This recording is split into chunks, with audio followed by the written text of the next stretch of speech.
வணக்கம்.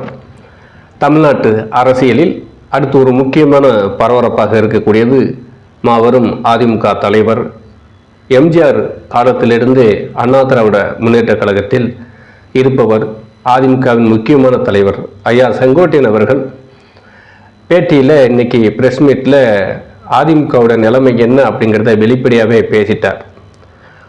அதிமுக ஒன்று சேர்ந்தா தான் வெற்றி பெற முடியுங்கிறதையும், அதாவது சசிகலா அம்மையார், டிடிவி, ஓபிஎஸ் இவர்கள் போன பிரிந்து சென்றவர்கள் இன்னும் சில பேர், அவர்கள் எல்லோரும் ஒன்று சேர்ந்தால் தான் அதிமுக வெற்றி பெற முடியும் என்றும், தொடர்ந்து தேர்தலில் தோற்றுக்கொண்டு இருக்கிறது என்றும், இதை ஒரு 6 முன்னாள் அமைச்சர்கள் எடப்பாடி அவர்களிடம் வலியுறுத்தியதாகவும் அவர் அதை ஒத்துக்கலை அப்படிங்கிறதை வெளிப்படையாக சொல்லியிருக்கார்.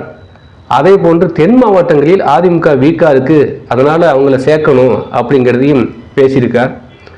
சசிகலா அம்மையாரும் அதுக்கு பதில் அறிக்கை வெளியிட்டிருக்காங்க.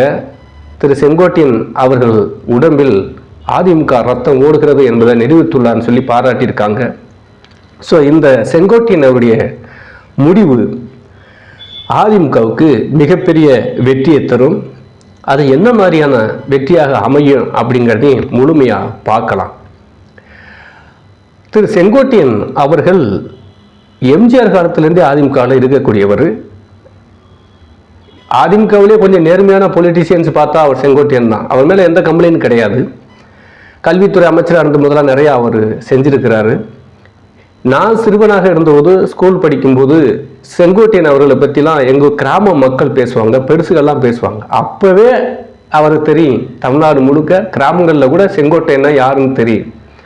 அப்பேற்பட்ட ஒரு தலைவர் அதிமுகவில் ஏற்பட்ட பிரச்சனை எல்லாத்தையும் அவர் சொன்னார். அவர் இன்னைக்கு ஒரு முடிவு எடுக்கிறாருன்னா அவருக்கு அந்த தார்மீக உரிமையும் பொறுப்பும் அவருக்கு இருக்குது. ஏன்னா இன்னைக்கு இருக்கிற எடப்பாடியை விட சீனியர் லீடர் செங்கோட்டையன் தான். பொருத்தமான ஆள் தான் இன்னைக்கு பேசியிருக்காரு அதிமுக ஒன்று சேரணும் அப்படின்னு சொல்லி. இது ஒரு நல்ல சந்தர்ப்பம். அண்ணா திராவிட முன்னேற்ற கழகம் சுயமாக முடிவெடுத்து திமுகவுக்கு மாற்றா அதிமுக வலுவாக இருக்கிறது அப்படின்னு மக்கள்கிட்ட கொண்டு போய் சேர்க்கறதுக்கும், அண்ணா திராவிட முன்னேற்ற கழக தொண்டர்கிட்ட கொண்டு போய் சேர்க்கறதுக்கும் அந்த கட்சி ஒன்று சேர்ந்தா தான் அது அமையும். அப்படி சேர்ற பட்சத்தில் இன்னும் கூட்டணிக்கு கட்சிகள் வரும். பாட்டாளி மக்கள் கட்சி இருக்குது, தனியரசு போன்றவர்கள் இருக்காங்க, இன்னும் நிறையா விட்டு போன ஆட்கள், ஜான் பாண்டியன், கிருஷ்ணசாமி போன்றவர்கள் இருக்காங்க. இப்படி பல கட்சிகள் உள்ளே இருக்குது. பிஜேபியோட கூட்டணி வைக்கலாம், இன்னும் வலுவாயிரும் திமுகவை எதிர்க்கிறதுக்கு. ஸோ இப்படிப்பட்ட வாய்ப்பெல்லாம் இருக்கும்போது அண்ணா திராவிட முன்னேற்ற கழகத்தில் உள்ள திரு எடப்பாடி பழனிசாமி அவர்களும் 2ஆம் கட்ட தலைவர்களும் அந்த எல்லாரும் இல்லை, அந்த 5 பேர் இருக்காங்கல்ல, அவங்க கருத்து உள்ளே இருக்குது மனசுக்குள்ளே, அதையும் வெளிப்படையாக சொல்லிட்டார். இனி அவங்க மாற்றி பேச முடியாது. அப்போ அவர்களும் ஒரு முடிவு எடுத்து கட்சியில் சசிகலா அம்மையார், டிடிவி, ஓபிஎஸ் போன்றவரை சேர்க்கறதுக்கான ஏற்பாடு கேசிபி இருக்கிறாரு. அதிமுகவுக்கு எதிராக அதிமுகவிலே பேசக்கூடிய யாரும் இருக்கக்கூடாது, அதே அதிமுகவுக்கு மைனஸ் ஆயிரும். ஸோ கட்சியிலிருந்து வெளியில் போன எல்லாத்தையும் ஒன்று சேர்த்து அவங்கவுங்களுக்கு அவங்கவுங்க தகுதிக்கு ஏற்ற மாதிரி என்னென்ன போஸ்டிங்கோ பதவியோ கொடுத்து அதிமுகவை ஒருங்கிணைத்து அவங்க கூட்டணி அமைச்சு தேர்தலை சந்தித்தா ஆட்சியை பிடிக்க வாய்ப்பு இருக்குது. ஏன்னா இப்போ வச்சு சசிகலா அம்மையாரோ அவர் ஒரு பிரச்சாரத்தை மேற்கொண்டார்னு வச்சுங்க, தென் மாவட்டங்களில் வேறு மாதிரியான கிளர்ச்சி இருக்குது. தென் மாவட்டம் மட்டும் இல்லை, தமிழ்நாடு முழுக்கவே அவர் ஜாதிக்கு அப்பாற்பட்டு அரசியல் செய்தவர் சசிகலா அம்மையார். எல்லா சமுதாய தலைவர்களுமே சசிகலா அம்மையாரை மதிப்பாங்க, எல்லா சாதிக்காரங்களையும் மதிப்பாங்க.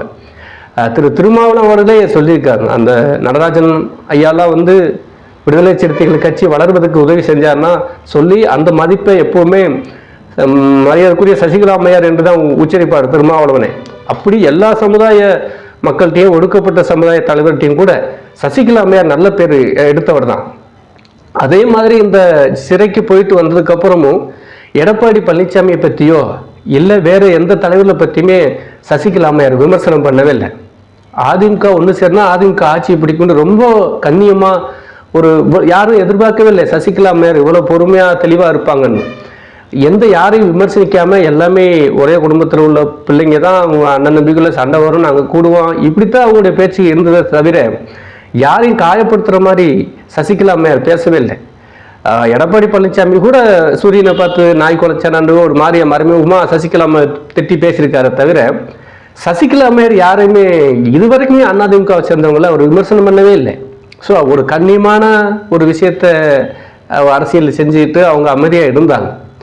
அதே மாதிரி ஏன் தென் மாவட்டங்களில் வாக்கு வரமாட்டுக்கு அப்படின்னா, அதிமுகங்கிறது என்னதான் அது திராவிட கட்சி அப்படின்னு இருந்தாலும் எம்ஜிஆர் காலத்திலிருந்தே பல சமுதாயங்களை உள்ளடக்கிய கட்சி. பல சமுதாயத்தில் வாக்கு வங்கி இருக்கு. தேவர், முக்குளத்தூர் தேவர் சமுதாய வாக்கு வங்கி, கவுண்டர் வாக்கு வங்கி, தாழ்த்தப்பட்ட மக்கள், நாடார் சமுதாய வாக்கு வங்கி, ஏன் பிராமணர்கள் வாக்கு வங்கி இருந்தது அதிமுகவில். ஜெயலலிதாமையார் இருந்ததுக்கு அப்புறம் தான் அதுவும் இல்லாமல் போச்சு. இப்படி எல்லா சமுதாய மக்களும் ஆதரிக்கக்கூடிய அருந்ததியர் வாக்கு வங்கி இருந்தது. எப்படி இருந்தது? எல்லா சமுதாய மக்களுடைய வாக்கு வங்கி எப்படி அதிமுக வச்சிருந்துச்சுன்னா, எல்லா சமுதாய மக்களையும் ஒருங்கிணைச்சு எம்ஜிஆர் வச்சிருந்தாரு, ஜெயலலிதா அம்மா வச்சிருந்தாங்க.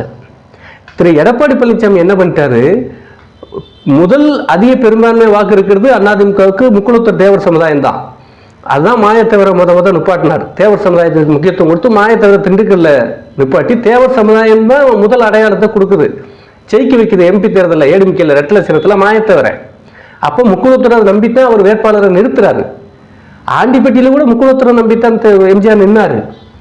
அப்போ அப்படிலாம் ரொம்ப நம்பினார் முக்குளத்தூர் சமுதாயத்தை. அதே மாதிரி முக்குளத்தூரும் எம்ஜிஆர் மேலே ரொம்ப நம்பிக்கை வச்சுருந்தாங்க. அப்போ வாக்கு வங்கிங்கிறது, அதே மாதிரி ஜெயலலிதா அம்மையாரும் அந்த வாக்கு வங்கியை தக்க வச்சாங்க. முத்துராமலிங்க தேவருடைய தேவர் சிலைக்கு அந்த கவசம், தங்க கவசம் அளித்து அந்த மக்களுடைய சந்தோஷத்தை பெற்றதுனால மேலும் அந்த எம்ஜிஆர் விட்ட வாக்கு வங்கியை ஜெயலலிதா அம்மா தக்க வச்சுக்கிட்டாங்க. இன்னொன்று என்னன்னா, ஜெயலலிதா அம்மா கூட சசிகலா அம்மையார், முக்குளத்தூர் தேவர் சமுதாயத்தை சசிகலா அம்மையார் இருக்கிறதும், அதே மாதிரி முக்குளத்தூர் தேவர் சமுதாயத்தை சேர்ந்த ஓபிஎஸ் அவர்களை சிஎம் ஆக்குனதும் அந்த சமுதாய வாக்குகளை தக்க வச்சுக்கிட்டாங்க ஜெயலலிதா அம்மையார். எடப்பாடி அவர்கள் செஞ்ச தப்பு என்னன்னா, இந்த வாக்கு வங்கி, தென் மாவட்ட வாக்கு வங்கி அந்த சமுதாய தலைவர்கள் மூலமாக தான் வருதுங்கிறத தெரியாம அவங்களெல்லாம் ஒதுக்கிட்டு இவர் தேர்தலை சந்திக்கலாம்னு ஒரு கனவு கண்டுட்டார். அப்போ சசிகலா அம்மாவை எடுத்துட்டாரு, டிடிவி மேலே எடுத்துட்டாரு ஆக்சுவலாக. அப்போ ஓபிஎஸ்ஸையும் தூக்கணும்னு, அப்போ ஒட்டுமொத்த தேவர் சமுதாயத்துடைய தலைவர்களை இல்லை புறக்கணிக்காங்கன்னு சொல்லி அந்த மக்கள் யாருமே ஏடிஎம்கேக்கு கடந்த தேர்தலில், அதாவது எடப்பாடி தலைமையிலான தேர்தலில் ஓட்டு போடவே இல்லை. இதைத்தான் அவர் சொல்றாரு செங்கோட்டையன். தென் மாவட்டங்களில் இன்னைக்கு அதிமுக நிலைமை என்ன அப்படிங்கிறதையும் சொல்லிட்டாரு. அப்போ அந்த சமுதாய வாக்குகளை பெறணும்னா அப்போ சசிகலாமா ஓபிஎஸ் சீட்டுகளை சேர்க்கணும். இப்போ ஒரு சின்ன இது பண்ணி பார்ப்போமே, இப்போ எல்லாரும் ஒன்று சேர்ந்து ஒரே மேடையில் ஒரு மாநாடு போடட்டுமே.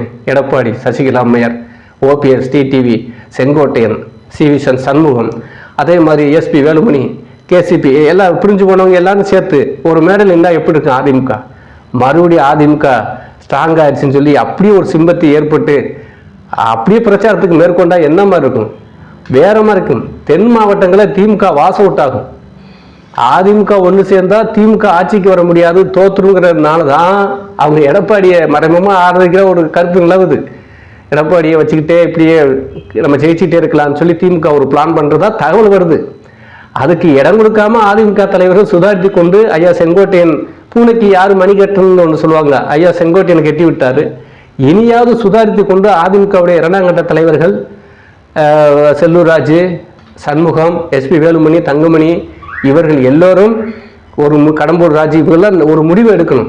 எடப்பாடி பழனிசாமி அவர்களை நம்பி தோத்து போயாச்சு. அதனால இந்த தேர்தலில் ஒன்று சேர்ந்தாத்தான் வெற்றி பெற வாய்ப்பு இருக்கு. ஸோ அதை பயன்படுத்தி எல்லோரும் ஒன்று சேர்ந்து எடப்பாடி அவர்களும் இறங்கி வரணும். இன்னும் வரட்டு கௌரவத்தில் இருந்தால் எடப்பாடிக்கு தான் பிரச்சனை. அதை செங்கோட்டையன் அவர்களே மறைமுகமாக சொல்லிட்டார். வெளிப்படையாக சொல்லாட்டா கூட 10 நாள் கெடு, அதுக்குள்ளே அதிமுக ஒன்றிணைக்கணும். இல்லை அதை ஒன்றிணைக்கான பேச்சுவார்த்தையாவது தொடங்கணும். இல்லை அப்படின்னு சொன்னால் பிரிஞ்சிருக்கிற சக்தியை பூரா ஒன்றிணைச்சு அதிமுகவை கைப்பற்றுவோம் அப்படின்னா அப்போ எடப்பாடியை நீக்க வேண்டிய சூழல் வரும் அப்படிங்கிறத அவர் சொல்கிறார். செங்கோட்டையனால் முடியும். செங்கோட்டையன் சாதாரண ஆள் கிடையாது. இப்போ உள்ள ஜெனரேஷனுக்கு தெரியுமா என்னன்னு தெரியாது. இவ்வளவு பொறுமையாக அவர் இருந்ததே பெரிய விஷயம். வேற ஆளாக இருந்தால் இவ்வளோ பொறுமையாக இருக்க மாட்டாங்க. அதான் அரசியலில் பொறுமை ரொம்ப முக்கியம். அதை செங்கோட்டையனும் கடைப்பிடிச்சாரு, சசிகலா அம்மையாரும் கடைப்பிடிச்சாங்க. அவசரப்பட்டு வார்த்தையில் விடாமல் இந்த ஒரு 8 வருஷமா இவ்வளவு தோல்வி பெற்ற பிறகு, ஏன்னா இந்த 2 பேருக்கு தான் அதிமுகவில் தார்மீக உரிமை இருக்குங்க. வேற மற்றெல்லாம் பேசவே கூடாது. செங்கோட்டையன் சசிகலா அம்மையாருக்கு தான் என்ன வேணாலும் பேசலாம் அதிமுகவில். இவங்க 2 பேர் செஞ்ச தியாகத்தை யாருமே ஏடிஎம்கேல செஞ்சதில்லை. பதவி பொறுப்புகளை வாங்கிட்டு அவங்க ஓட்டு போயிருப்பாங்க. இந்த 2 பேருக்கு தான் தார்மீக உரிமையே இருக்குது. ஏன்னா அவங்களும் 32 வருஷம் ஜெயலலிதா அம்மா கூட இருந்து தன் வாழ்க்கையை அர்ப்பணிச்சு அந்த கட்சிக்காக என்னென்னமே செஞ்சாங்க. செங்கோட்டையன் ஐயா எம்ஜிஆர் காலத்திலிருந்தே அந்த கட்சிக்கு அரும்பாடுபட்டு ஒரு செல்வாக்கு பெற்ற அன்னைக்கு வாங்க சாதாரண பிரஸ் மீட்டுக்கு ஒரு கருத்தை சொல்றதுக்கு வந்ததுக்கு எவ்வளவு கூட்டம் பாருங்க செங்கோட்டையன் ஐயாவுக்கு. எப்படி அது வந்து காசு கொடுத்து கூட்டம் இல்லை, தானா சென்ற கிளர்ச்சி அது. இதுதான் தலைவன், இவர் தான் தலைவர். ஸோ இப்படி விஷயம் இருக்குது. நல்ல ஒரு முடிவை ஐயா செங்கோட்டையன் அவர்கள் எடுத்திருக்காரு. அதான் நல்ல தலைவன் தலைவன் தான். என்னைக்குமே அவங்க வந்து சோட போனதே இல்லை அரசியலில். ஒருத்தர் வந்து மக்களுக்காக வாழ நினைச்சா கண்டிப்பா எந்த சூழ்நிலையுமே ஒரு விஷயம் மக்களுக்காக பண்ணிட்டு போவாங்க. எம்ஜிஆர் மேல கொண்ட விசுவாசமும் ஜெயலலிதா மேல கொண்ட விசுவாசமும் திரு செங்கோட்டையன் அவர்கள் இன்று அந்த கட்சியை காப்பாற்ற தன்னை பணையை வச்சு ஒரு அறிக்கையை வெளியிட்டிருக்காருங்கிற பாராட்டக்கூடியது. இதை புரிஞ்சுக்கிட்டு அதிமுக தலைவர்கள் ஒன்று சேர்ந்து 2026 தேர்தலை நல்ல கூட்டணி அமைச்சு தேர்தலை சந்திச்சா, ஏன்னா திமுகவை விட அதிமுக நிர்வாகிகள் இந்த இரண்டாம் கட்ட தலைவர்கள் சசிகலா அம்மாவிலிருந்து செங்கோட்டையன் ஐயாவிலிருந்து எஸ்பி வேலுமணி அவரெல்லாம் சாதாரணமாக இடம் விட முடியாது. அவர் நல்ல நிர்வாகி. தங்கமணி, சண்முகம், அதே மாதிரி தென் மாவட்டங்களில் உள்ள ராஜன் செல்லப்பா, செல்லூர்ராஜ் சும்மா வெளியாக பேசினா கூட அவர் விவரமான அரசியல்வாதி தான். உதயகுமார் எல்லாமே, ஜெயக்குமார் சென்னையில் எல்லாருமே சிறந்த நிர்வாகிகள் தான். அதிமுகவில் ஈஸியாக ஜெயிப்பாங்க. அந்த அளவுக்கு அவங்க அம்மாட்ட வந்து கற்றுருக்காங்க. சும்மா நான் சின்ன சின்ன விஷயத்துக்கு ஈகோ பார்த்துக்கிட்டு பிரிஞ்சுட்டாங்க. எல்லாரும் மறப்போம் மன்னிப்போன்ற ஐயா சொன்ன மாதிரி, செங்கோட்டையன் ஐயா சொன்ன மாதிரி விட்டுட்டு இப்போ ரெட்டலை ஜெயிக்கணும் வாங்க அப்படின்னு சொல்லிட்டு எல்லாரும் சேர்ந்து பிரச்சாரத்தை மேற்கொண்டா கண்டிப்பாக 2026 திமுகவை தோக்கடிக்கலாம். அதிமுக ஆட்சி அமையக்கூட வாய்ப்பு இருக்கு. ஸோ அதை எப்படி கொண்டு போறாங்கன்னு கொண்டு போய் தான் ஆகணும். இல்லைன்னா செங்கோட்டையன் அவர் வந்து பிரச்சாரம் மேற்கொள்வார். மற்ற பிரிஞ்சு போனவங்க இப்போ செங்கோட்டையன் அவர்களும் சசிகலா அம்மையார் சேர்ந்தாலே முடிஞ்சு போச்சு. ஏடிஎம்கே டோட்டல் அந்த பக்கம் வரும், தொண்டல் இந்த பக்கம் வந்துருவாங்க. ஏன்னா அங்கிட்டு கவுண்டர் பெல்ட்டு, இங்கிட்டு முக்குளத்த தேவர் பெல்ட்டு. அதுபோக இன்னும் நிறைய பேர் உள்ள இருக்காங்க. ஓபிஎஸ் இருக்கிறாரு, வன்னியர் பெல்ட்டோட பண்ருட்டி ராமச்சந்திர ஐயா இருக்காரு, சிவிஸ் அவர் சண்முகமும் இங்கிட்டு தான் வருவார். ஏன்னா அந்த 6 பேர்ல அவரும் ஒருத்தராக இருக்கிறாரு. அதே மாதிரி நாடார் சமூகத்தில் அவர் பிஹெச் பாண்டியன், அவர் பையன் மனோஜ் பாண்டியன் இருக்கிறாரு. இப்படி பார்த்தீங்கன்னாலே டோட்டலாக எல்லா சமூகமும் உள்ள வந்த மாதிரி ஆயிரும். ஸோ அப்படிங்கும்போது இது ஒரு நல்ல ஒரு முடிவை செங்கோட்டையன் ஐயா எடுத்திருக்காரு. கண்டிப்பாக இவர் இன்னைக்கு பேசுனது எம்ஜிஆர் ஜெயலலிதா அம்மா ஆத்மாங்கிறது ஒன்று இருந்தால் கண்டிப்பாக சந்தோஷப்பட்டிருக்கும். அது கண்டிப்பாக கட்சியை இணைக்கும். எடப்பாடி அவர்களுக்கு ரொம்ப நேர்மையான வழியிலேயே அவர் அரசியலில் சிஎம் ஆகலை, குறுக்கு வழியில் ஒரு சந்தர்ப்பவசத்தால் சிஎம் ஆனார். இந்த சிஎம் ஆனதை ஏதோ ஒரு அதிர்ஷ்டத்தால் வந்தது. பொதுச் செயலாளர் அப்படித்தான், ஏதோ சின்ன வயசுலேருந்து அரும்பாடுபட்டு உழைச்சி கால அப்படிலாம் அவர் வரல. அதனால அவர் வந்து அந்த கட்சி பொறுப்பு பதவி அப்படிங்கிறது இருந்தாலும் கட்சி ஜெயிக்கணும் அப்படிங்கிறது கொஞ்சம் இறங்கி வந்து இந்த கட்சி ஜெயிக்கிறதுக்கு என்னவோ அந்த வேலையை எடப்பாடி பழனிசாமி பார்த்தாருன்னா அவர் அரசியலுக்கு நல்லது. இல்லைன்னா எல்லாரும் சேர்ந்து அவரை கட்சியை விட்டு நீக்க வேண்டிய சூழல்லாம் வரும். மீண்டும் ஒரு அரசியல் செய்தியோடு சந்திப்போம். நன்றி.